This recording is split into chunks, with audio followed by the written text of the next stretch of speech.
Hello students. So today in the lab we will be doing this practical which says find out the amount of dissolved oxygen in any water sample. So we will be doing it by titration method, iodometric titration. Alright. So directly determining the amount of oxygen is not that easy. So we will be doing it indirectly, like we will make certain reactions to happen, and then at the end we will get some amount of iodine which will be equivalent to the amount of oxygen present in that water sample.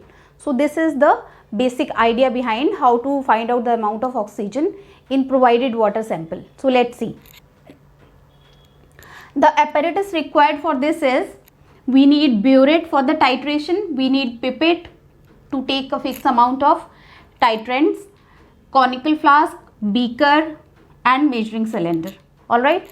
The chemicals which we need are manganese sulfate MnSO4, KOH, Ki, sodium hyposolution or sodium thiosulfate, starch as an indicator and sodium azide.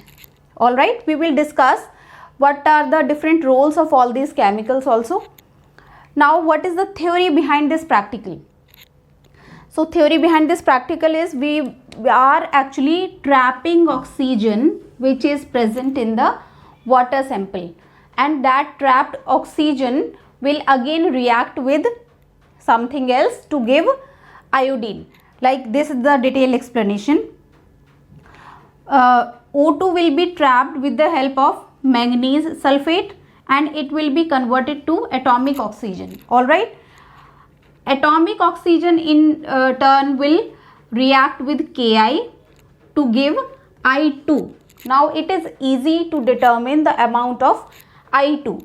So this I2 will be titrated with against hypo solution. Hypo is sodium thiosulfate, hypo solution, and we will use starch as indicator.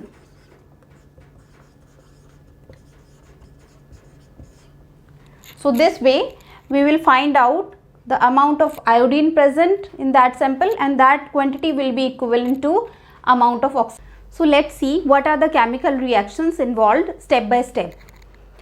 So we add a manganese sulfate and KOH.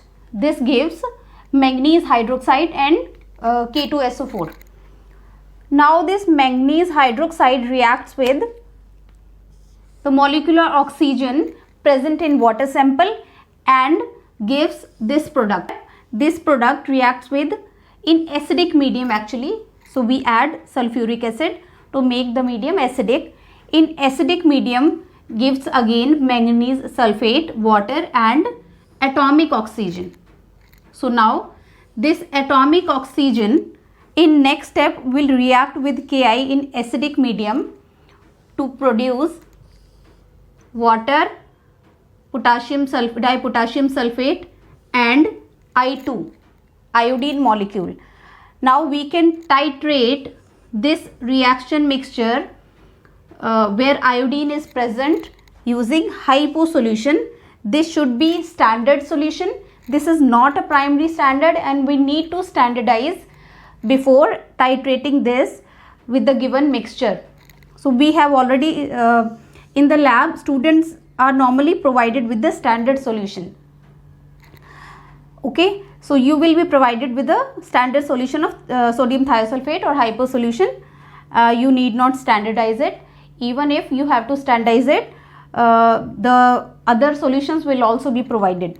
Alright, so hypo solution, iodine mixture, it will give sodium iodide and sodium tetrathionate. Alright, now at this step what happens, this reaction sometimes moves backward. So at this step we add sodium azide also.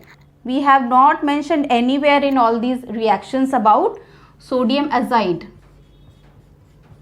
Alright, so sodium azide is added so that this is not again converted to iodine and the blue color doesn't appear again. So actually disappearance of blue color is the end point. So once you when you achieve end point, sometimes what happens, blue color reappears if you don't sodium azide. So you have to add it so as to obtain a clear end point. And the end point will be, we can write it here, the end point will be for this titration, it will be from blue color to pale yellow. Alright, for the titration of iodine mixture and hypo solution. So let's see the procedure in some simple manner. So we have to take a DO bottle, it's a glass bottle and it has a lid or a stopper over it. So take 500 ml of the water sample in this bottle, add 10 ml of Ki solution plus 10 ml of manganese sulfate. This is step 1. Alright. Now in second step, stopper it and shake it well. Step 2. Close the stopper and shake it well. Alright. After shaking it well, third step is keep it in dark for 5 minutes. This mixture you have to keep it undisturbed for 5 minutes. When you add all these things, some brown PPTs will appear. And when you keep it for 5 minutes, all the brown PPTs will settle down at the bottom of the bottle. Alright. So now take it out after 5 minutes from the dark and start adding concentrated H2SO4. It's a very strong acid and you have to be very careful while dealing with concentrated H2SO4. So add gradually till the brown PPT dissolves. So all the brown PPTs will be dissolved in that. Alright, we have already seen what are the chemical reactions. So once the PPTs are dissolved, now this is your mixture ready for the titration. So you have to take certain quantity of it and you have to titrate this against hypo solution. So let's see how to do titration. We will titrate the water sample with hypo solution. So hypo solution taken is normally N/40, which has already been standardized. Alright, and in the conical flask you have to take 100 ml of the water solution, sample solution. So this is 100 ml, and in a similar manner you will draw this table for the titration. Serial number 1, 2, 3, 4, 5. This is initial burette reading, final burette reading. Volume of hypo solution will be final burette reading minus initial reading, and after that you can apply normality condition and find out the concentration of the water sample. This concentration of the water sample will be equivalent to the amount of atomic oxygen, amount of iodine actually, and which in turn will be equivalent to amount of atomic oxygen, and which in turn will be equivalent to amount of oxygen which was initially trapped. So this is the method. So we take 100 ml of this sample plus 2 ml of starch. Starch is the indicator here. When you add starch, the color of the solution will turn blue. You have to titrate with hypo solution till the color changes from blue to pale yellow. So the color discharges actually. So you will note down the readings and do the final calculations. So let's see how to do the calculations. I have a 1 normal hypo solutions which is 1 liter or 1000 ml. I want to find out what will be the amount of oxygen present in this solution so that we can do calculations. 1 normal of hypo solution is 1 liter. So formula for normality is weight upon equivalent weight into 1000 upon volume. Alright, here we have weight as it is. What now I am trying to find out this weight of oxygen. So this calculation will be done with respect to oxygen. If I have 1 normal solution of this compound, what will be the weight of oxygen? if weight of oxygen over here is, equivalent weight of oxygen is 8 atomic oxygen, you can find out, and 1000 upon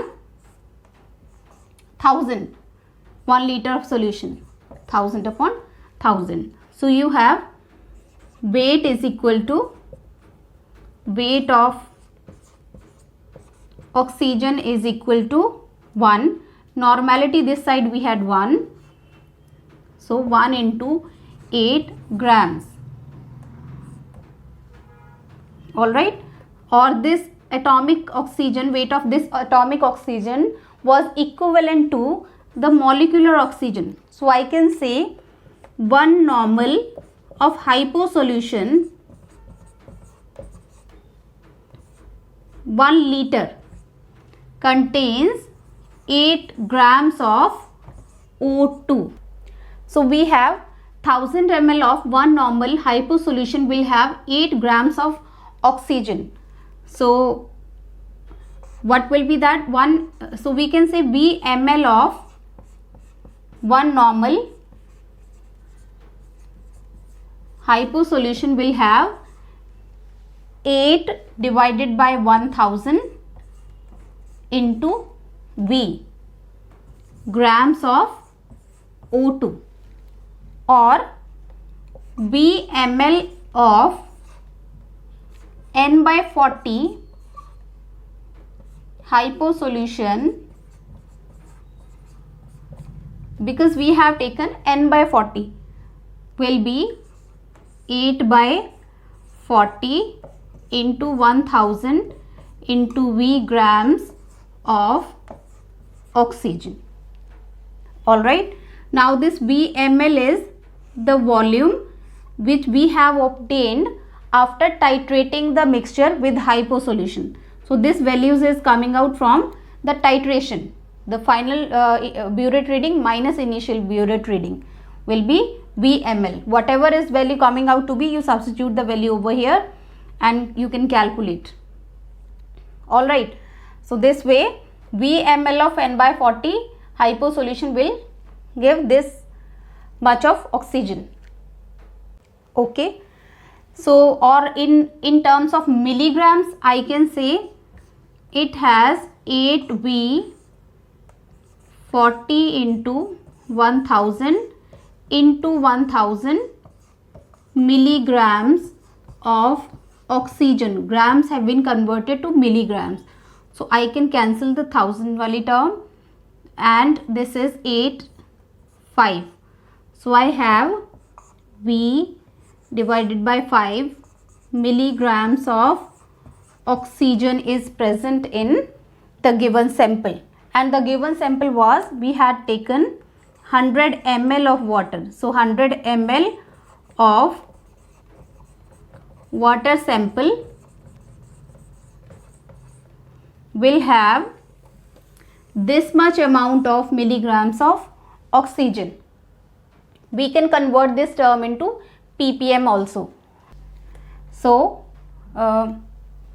if 100 ml of water contains V by 5 milligrams of O2, then 1 liter or 1000 ml will have of water will contain B by 5 into 100. This will be divided by 100 and multiplied by 1000. 1000 milligrams of oxygen. We can cancel out. This will be 2. Alright. It implies 1 liter of the given water sample will have 2V milligrams of oxygen dissolved in it. So this is the final result, grams of oxygen in ppm, this much of ppm, parts per million.